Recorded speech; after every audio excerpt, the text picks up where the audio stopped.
Sir आज जंतर मंतर पे आप लोग आए हैं पत्रकारों के सम्मान में, क्या कहना चाहते हैं, किस लिए, क्या कारण है? देखिए, हमने जब मनीष कश्यप की गिरफ्तारी हुई बिहार में, तो एक ख्याल आया कि आखिर पत्रकारों के साथ पॉलिटिशियन का क्या दुश्मनी है। पत्रकार का काम है कड़वे सवाल पूछना। पत्रकार का काम है कि किसी भी देश या प्रदेश में कहीं गड़बड़ी हो दिखाना, और अगर उससे आप चिढ़ते हैं तो निश्चित तौर पे और चिढ़ के उस पर कार्रवाई करते हैं, तो कहीं ना कहीं पत्रकार बिरादरी को भी सोचना पड़ेगा। इसमें दो तीन बात है।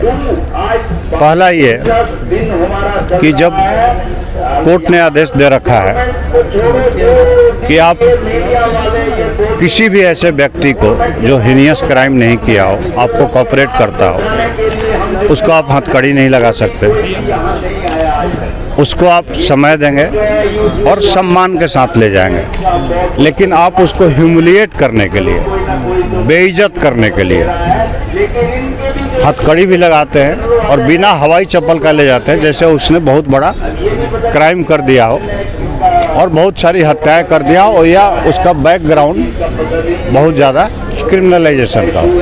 ऐसा था नहीं। दुर्भाग्य ये है कि भारत में डेमोक्रेसी के अंतर्गत सत्ता को इतना पावरफुल क्यों बनाया गया?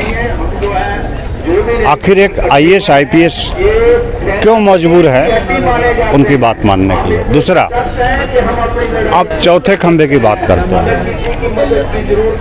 मीडिया चौथा खंभा है, मीडिया चौथा खंभा है। कहाँ है चौथा खंभा? कहाँ लिखा है चौथा खंभा? आप कानून बना के, कानून बना के संविधान में शामिल कीजिए। एक MLA MP जब अरेस्ट होता है तो आप उसके लिए पूरा पुलिस प्रशासन पलक पौड़े बिछाता है। एक भ्रष्ट राजनेता अगर उस पर आरोप लगता है, उसके खिलाफ में 1000 आवाजें उठती है।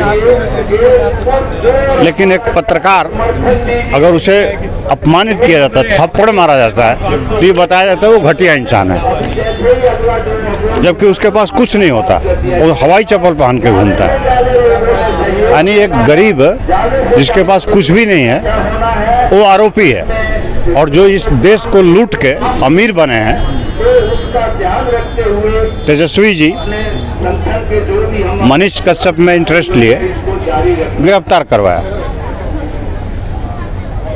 एक फौजी का बेटा है मनीष कश्यप, फौजी का बेटा है, संघर्ष करके आगे बढ़ रहा था। मनीष कश्यप कि उनको मुख्यमंत्री नहीं बनने देंगे? देखिए, कहना अलग बात। क्यों कह रहे थे? क्यों कह रहे थे? जब इन लोगों ने केस किया तब ना कह रहे थे कि मैं एक फौजी का बेटा हूं, मैं इंजीनियर हूं, और अगर मैं बिहार का मुख्यमंत्री नहीं बनता तो एक 9th पास आदमी जो विरासत में एक परिवारवादी पार्टी का सदस्य है, उसको हम कैसे बनने दें? इसके पहले तो नहीं कहते थे। इसके पहले तो तेज प्रताप यादव के पास जाकर उन्होंने गले मिल के आया था। उनकी क्या लड़ाई थी इनसे? लेकिन ये लड़ाई क्यों हुई? जब वो गड्ढे दिखाने लगे, इंजीनियरों के भ्रष्टाचार दिखाने लगे, यूनिवर्सिटी में जो 3-3 साल सेशन लेट है उसके विषय में बोलने लगे, स्कूल में शिक्षक नहीं है उसके विषय में बोलने लगे, या स्कूल में जो शिक्षक हैं उनको कोई ज्ञान नहीं है उस पर बोलने लगे। सरकार ने इसे अपने ऊपर ले लिया और तमिलनाडु की घटना को बहाना बनाया गया। तमिलनाडु की इसके पहले तो बॉम्बे भी गए थे, बिहारियों के लिए लड़े थे, इसके पहले दिल्ली भी आए थे, तब क्यों नहीं बनाया गया? जब तमिलनाडु में जाके उन्होंने ये बात उठाया कि आखिर बिहार के मजदूर क्यों पलायन करते हैं, तो उसके बाद ही तो गिरफ्तारी हुई है ना। तो ये गिरफ्तारी कहाँ तक? अच्छा, ऊपर से उन पे NSA लगा दिया गया। ये क्या बात हुआ? वो आतंकवादी है, वो देशद्रोही आदमी है। तो अब सत्ता में आप रहते हुए कुछ भी करेंगे तो निश्चित तौर पे जब वो आएगा तो हीरो होगा बिहार का। आज पूरे देश से आवाज़ उठ रही है, और जब वो हीरो होगा तो अगर वो कहता है कि तुमने मेरे साथ अन्याय किया इसलिए कि तुम सपोर्ट में आके एक नीतीश कुमार ने पलटी खाया और तुम डिप्टी सीएम बन गए, पावर मिल गया, तो तुमने मुझे गिरफ्तार कराया, तो अब हम भी आएंगे। अब तो चुनाव लड़ेंगे, फिर वो आएंगे तो लड़ेंगे क्या? बहुत सारे पत्रकार हैं, हर पार्टियों में हैं, वो प्रवक्ता भी हैं, नेता भी हैं, और मैं तो कहता हूं कि अब पत्रकारों को ही चुनाव लड़ना चाहिए। मैंने लिख भी रखा है यहाँ, वोटर पावर के साथ जुड़े और राष्ट्रीय स्वरूप दे। पत्रकार ज़्यादा बेहतर होंगे, क्योंकि अभी तक जितनी एजेंसियां संस्थाएं हैं उसमें पत्रकारिता ही एक ऐसी बची है जहां अभी भी बहुत सारी ईमानदारी बची है, जो किसी गरीब का दुख देख के गर्वित होता है। लेकिन अब मैं शॉर्ट में ये बता देता हूँ, चौथा खंभा का मतलब है कानूनी दर्जा दे। उस कानूनी दर्जा में कई पॉइंट्स होगा जो हम लोग तैयार कर रहे हैं। पहला ये है कि एमपी एमएलए के पास जब कोई पुलिस या प्रशासन जाता है, वो चाहे विरोधी दल का भी हो क्यों ना, वो अकड़ भी दिखाता है, गाली भी देता है, फिर भी वहाँ हाथ जोड़े रहते हैं, और एक पत्रकार को घसीट के ले जाता है। पत्रकार भी जनप्रतिनिधि है, अगर आप चौथा खंभा मानते हैं। 3 खंभा है ना, आप जज के साथ क्यों नहीं ऐसा बिहेव करते? कार्यपालिका विधायक के साथ क्यों नहीं ऐसा बिहेव करते? और हमें झूठ बोल के चौथा खंभा, और जब मर्जी गोली मार देते हैं, जब मर्जी घसीट के ले। जजेस की भी हत्या होती है, जजेस की भी हत्या हो जाती है। हत्या होती है, नहीं बोलने दीजिए। जजेज की हत्या होती है तो जजेज नहीं, रुकिए मैं जवाब देता हूँ। बाबू, जजेज की हत्या होती है तो उसको गवर्नमेंट क्या फैसिलिटी देती है आपको पता है? उसको लाखों करोड़ रुपए मिलता है, उसके परिवार को पूरी सेफ्टी मिलती है, उसके बच्चों की नौकरी मिलती है। पत्रकार को क्या मिलता है? इसका जवाब दे दीजिए।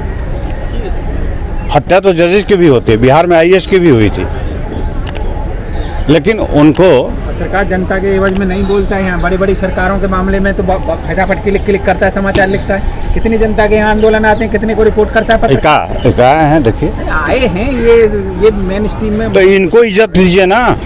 इनको तो मिलेगी इज्जत, तो मिली हुई है। मेन स्ट्रीम पे आप लोग क्यों जाते हैं? यही तो इनका सवाल था।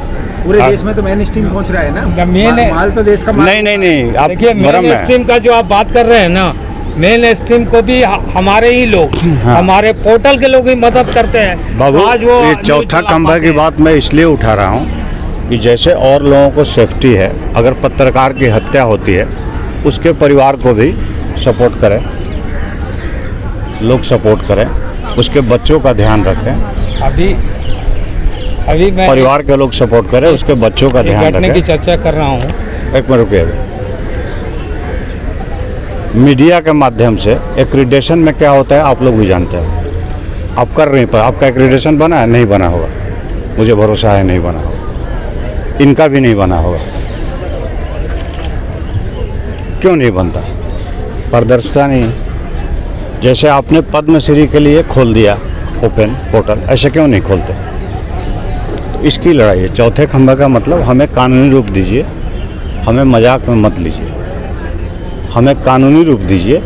और उसमें एमएलए एमपी जेल जाता है, उसके लिए स्पेशल सुविधा है। आप पत्रकार को आप पकड़ते हैं, गर्दन से घसीट के ले जाते हैं। इसकी लड़ाई है। चलो ठीक है, अपना परिचय दे दीजिएगा। हाँ, मेरा नाम यूके त्रिपाठी है, मैं एक वरिष्ठ पत्रकार हूँ। कहाँ से हैं? कहाँ से? अभी मैं दिल्ली में हूँ,